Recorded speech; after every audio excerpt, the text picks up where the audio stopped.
That's disgusting. Who wants to eat supermarket sandwiches? Let me take care of that for you. Listen, what you need is an all-inclusive galactic cruise. Spawners, all-you-can-read buffet. Lady, you're gonna be the belt of the ball. What a rube. Where's my coffee? Oh! More customers. Hello, take a seat. My, don't you look sharp. Tell me, have you heard of something called a heavy Euro game? Listen, before you say anything, 51 cubes, 118 wooden pieces, over 300 different symbols to learn. Hey, this baby will take you to the moon.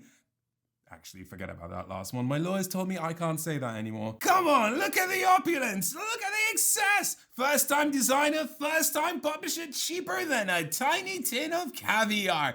Give it a chance. You know you want to. Still not interested, eh? Okay, what if I told you that this Euro game is pretty good? Now you're interested. There you go.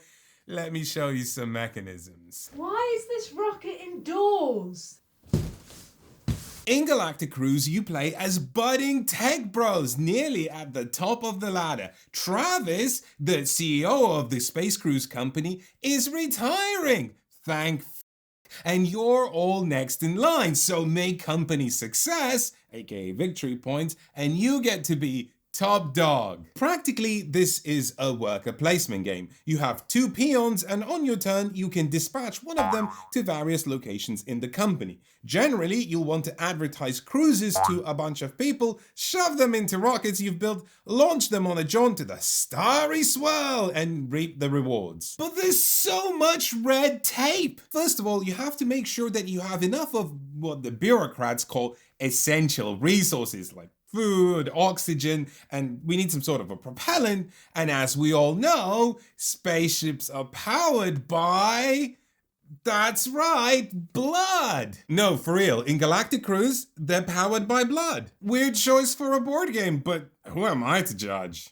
Aren't you a board game reviewer? Aren't you supposed to be like a space cruise passenger who doesn't know me? Good point, I'll shut up. But also, you have to build the spaceships, and that in itself is a multi-stage process. First, you need to get an engine and a cockpit. These usually come in pairs. The engine will give you various bonuses, maybe some money, perhaps some ads. The cockpit scores points for various things you've achieved in the game. 4 points for every rocket launch. Don't mind if I do. I'll just make lots of economy ships and send them on short trips. Step aside, Eurowings. There's a new terrible experience in town. And let's not forget, you have to cram your passengers somewhere and give them something to do. Jeez, these people are demanding. First, you'll need to pick up blueprints. These offer activities that will please different types of passengers. For example, the orange ones are adventurous guests, so they'll like things like laser tag and spacewalks, whereas purple ones are just like chillin' or whatever, so they'll like a tea room or yoga. In each game, each type of passenger will be assigned a bonus token. These could be things like resources or victory points or reputation. That's your reward for matching that type of passenger to a rocket that has segments that cater to their desires. Then, in a separate action, you'll need to build these segments into your rocket. And until a lobby succeeds on their campaign, we have to build them out of safe and structurally sound material, which obviously costs a lot of money, so you need to make sure you have enough of that. Is the lid supposed to come off like this? Yeah, because it's a safety feature, so you can get out in case of an accident, which I can assure you never happen. Oh. Get out into where? Space. Finally, each 2 segments you've built into your ship will have room for exactly 1 passenger cabin in between. Wait, only 1? Hardly seems worth it. Unless you play a special Your Passengers Are Board Gamers cards, which apparently makes them all squidge in because board gamers don't mind being cramped in tight spaces.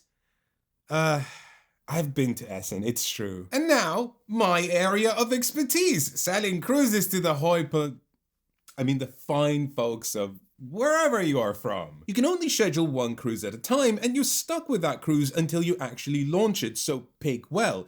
To then eventually launch it, each cruise has a cost in blood, but also determines how many stops it has and how nice those stops will be for the various kinds of passengers. Talking of which, you can advertise these cruises to the various passengers, earning money and reputation. And you can even advertise them a cruise you've not yet scheduled, just taking their money and leaving them waiting. Do you have any penalties for never scheduling those cruises? No, that's the responsibility of an entirely different department. It's not actually my issue if it never leaves. Sorry, when did you say this was departing?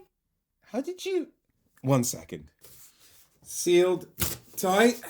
I don't know, just hang in there. There's some brochures and I'll come back in a while to top up your oxygen or whatever. You'll be fine. That is, in broad strokes, all the ducks you need to get in a row. But I don't know if you met a duck, they're notorious for not staying in place. This picture does not account for various resources you need to acquire to pay for all of this, the upgrades, power-up cards, and tech you might want to pick up, the reputation you want to maintain. Who knew that launching giant tin cans filled with flesh bags into space would be so difficult? Galactic Cruise is not a game about the space race, but it is a game about space, and it is most definitely a race. Launching a ship has enormous benefits, both from an engine building and a victory point perspective, so you want to get there sooner rather than later, which means that every turn, every action ideally leads you towards that. The mechanism that governs all of this, like I mentioned before, is worker placement. On your turn, you will take one worker and send them to one location. Each location features 2 possible actions, and you can do both of them if you would like. So what happens when you want to do one of the actions in a location, but not the other? For example, in the starting game, these 2 actions are in the same location. This one lets you spend company resources to convert them into your personal resources. Delicious company blood. I will have it. Then, with a second action, I can refill the company's blood supply, gaining $1 for each blood I've refilled and a bonus of reputation. That's a 1-2 punch that's almost always guaranteed to deliver satisfaction. I can gain resources for free and then also money, which I need to spend to build segments and developments. But what if I'm swimming in cash already? Or what if the company resource stores were so full I wouldn't be able to utilize the money engine? I want to do one, but not the other. Well, you're in luck, if you've prepared well. If you have built a development in between 2 locations, you can perform your 2 allotted actions in adjacent locations to where you've placed your worker. In fact, in this example, if I place my worker here, because I have developments extending to 2 different locations, I don't have to perform a single action here. I could do one here and another one here, or I could do both of my actions in this location. So that's cool. But what if I don't have the development, but my opponent does? Well, I can pay them an amount of money that depends on my reputation and take actions there anyway. And what if someone blocked the spot I want to get into? No issue, just bump the other player's worker out, which not only gives them a resource injection, but extends the time before they have to spend a turn recalling workers. The first half of my first ever game of Galactic Cruise felt like the gentlest breeze, a picnic in fresh air, enjoying nibbles accompanied by songbirds chirping in the sky. Seemingly, there is no tension. Take almost whatever actions you want, bumbling around, delighting in the process of building a spaceship and selling a dream. As soon as the first rocket launched, it was like someone dropped an atomic bomb onto the table, and my view of this game was irrevocably changed. Your rival just pushed pedal to the metal and left everyone else in the dust. And meanwhile, what have you been doing? What have you achieved? In the context of a race, every cost you pay, every concession you make has consequences. You've paid your opponent $2 so you can take some blueprints. Next turn, you'll want to build those blueprints, but look, you're $1 short. Now you need to waste another turn making some money, but look, Someone just filled up the company's supplies, so there is no more space to make money. What a shame. Galactic Cruise is like being 40 and looking in the mirror. Where the has all the time gone? What have I been doing? Don't know what's summoning this analogy, but it's real passive aggressive shit. And let me tell you, I am here for it. Because, in the context of the game, it's not too late. There's still something you can do about it. Maybe you can't launch rockets fast, but can you launch them better? Sorry, more mechanisms, but we gotta. Galactic Cruise treats launching a spaceship as a big deal, and it is, and that's why doing it takes up the entire action portion of your turn, forgoing anything else you might do. Procedurally, there's even a delightful T-5, 4, 3, 2, 1 sequence that serves as a checklist of things to take care of as your pilot ascends up into the cockpit. Make sure you pay the food and the oxygen and blood, don't forget to claim the bonus token, and so on. Most importantly, you get to put one of your cubes on the progress track, which might seem like a small step, but it's almost like an omen, hearkening the beckoning or beckoning the hearkening of victory points. After your rocket is launched, each of your turns will now begin with the space phase, where you'll advance your pilot along the various destinations on your space cruise. There are 2 types, and each is an opportunity to leverage the decisions you've made throughout the game into big rewards. If you're spending a day in space, that means the passengers you brought along use your spaceship facilities like go-karting or escape rooms. For each passenger you brought along, see how much their type gels with how many matching activities. Then reference that with the reward this passenger provides and collect it that many times. Whereas if you're landing at a destination, that is your passengers disembarking to meet government-approved and certified safe aliens. Here you can spend ads and get points per passenger, and if the color matches the destination, you spend fewer ads. Plus, you permanently unlock a special ability. For example, the game at most lets you have 3 spaceships, each 3 segments long. But what if you're only planning on launching a couple of flights and want each of them to bring maximum rewards? This upgrade lets you now build 4 spaceships, each 4 segments long. Pair it with a cockpit that scores you extra points for every ship you have that has 8 points worth of segments each time you launch it, and you're laughing yourself all the way to space. You're not likely to utilize both aspects of this ability, but it lets you swing in either direction hard, a fleet of mini cruisers or a pair of beefy thrusters. Sticking a 4th segment into a ship means an extra passenger. Let's pretend that in this game, family type passengers score me a victory point as their bonus during a day in space.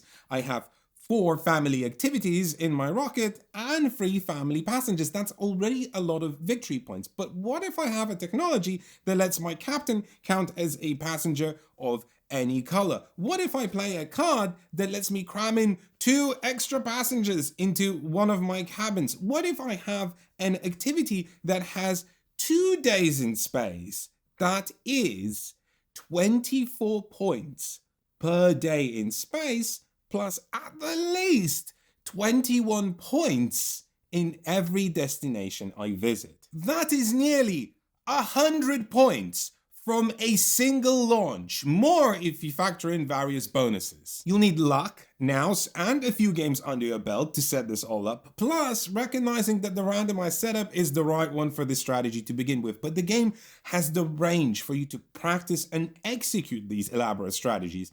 If games that challenge you to set your own goals and find a way through to them appeal to you, then Galactic Cruise might just be your new favorite Eurogame. What's satisfying about this is that this space activity is now bolted on top of everything else that you do. Instead of giving you a big reward for doing a big thing, Galactic Cruise spreads it out over many turns, drip feeding reward dopamine. It also sets up opportunities to fix mistakes or launch earlier than you would otherwise be able to. Haven't got enough ads to score all the destinations? No worries, you've got a few more turns until you actually reach those destinations. Not to mention the tonal procedural rhythm of the game. Despite this complexity, despite this component sprawl and the hidden nooks and crannies of depth, Galactic Cruise is still somehow able to sell this idea that what you're doing is building rockets and launching tourists into space. It doesn't always hit. There's no thematic sense in why you're getting money for ordering resources for the company. It feels more like a "we needed this to be like that for the Eurogame to work" rule. And there's a few more instances of that. But overall, this is a remarkably representative game. There's been a slew of things in pop culture lately embracing the retrofuturism aesthetic, from Fallout to shows like Hello Tomorrow. Even Wes Anderson is having a crack. What's endemic to them is that in all instances, retrofuturism isn't just a vibe, it's a mockery of capitalism. The dream McCarthy sold us in the 50s is somehow still here, way past its bedtime, like rotten meat hanging out in your fridge despite being a year out of date, but spray painted to look fresh. My hope for Galactic Cruise, as is my hope for most Eurogames frankly, is that it recognizes the humor within itself. I'm not sure I'm fully sold that it does, but there's definitely shades of it, like peddling a cruise to customers that never departs, or building rockets that never launch, or roller coasters in zero gravity, a technology that lets your pilot become a cruise guest. There's enough absurdity here for it to feel self-aware, but there's also enough honest sincerity in this proceduralism that at times feels too placid for it to be taken as pastiche. On the other hand, you have the art itself, which somehow miraculously strikes a perfect balance between humor and usability.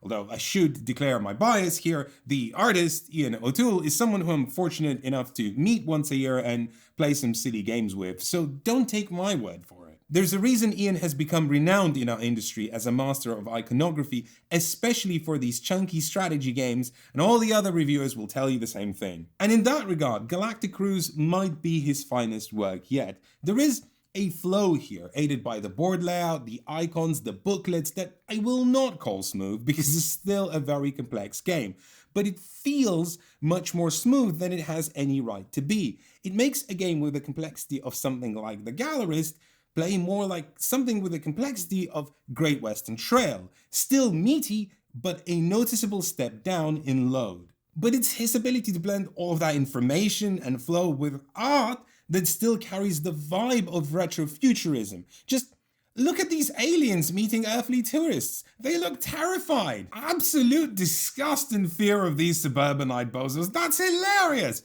No, it's not hilarious. It's zig and zag. If you're from Ireland or UK, you'll immediately recognize that Ian snuck in the legally distinct 90s TV fixture into Galactic Cruise. Here they are with Robin Williams. Aww. And here they are with the president. The theme of charlatans cuts deeper than you might think. Not that nice a guy. I mentioned The Gallerist there for a reason, not only because Ian illustrated both, but because the simulationist approach employed by Galactic Cruise is very reminiscent of designer Vito Lacerda's work. I am sure most of you are familiar, but this is Tom York, the frontman of Radiohead, looking like an emo goth for some reason. He's also in a bunch of other bands like The Smile. When The Smile's second album came out, someone on our Discord described it as Radiohead, but without the pressure of having to be Radiohead. So this is then Lacerda without the pressure of having to be Lacerda. The fact that this is designer Dennis Northcott's first and designers TK King's and Colton Thompson's second game boggles the mind. Second, on a technicality, the first game is called Deliverus or Delivirus, I guess, and I don't think anyone's even played it. It has 3 ratings on BGG, one of them by Colton Thompson himself, and he gave it a 7, which I think is very cute. To sum up, here is a crunchy game that plays smooth, procedurally stays true to its setting, has enough depth to evolve and explore as you keep playing it, looks great, and even has a touch of comedic bite. Is it all just gravy? One look at it should tell you it ain't cheap. And it also comes with a pair of day one expansions that feel very much like bits of complexity they shaved off in development for its smoother play. There's also moments towards the end where the game peters out and it feels like you've run out of profitable things to do. Your effectiveness comes from launching ships and following their journey, and most actions on the board feel like they're leftovers. But aside from that, there isn't anything that egregiously sticks out that couldn't be chalked up to genre trappings. Speaking of leftovers, wasn't this something I was supposed to do or... Right, that's it.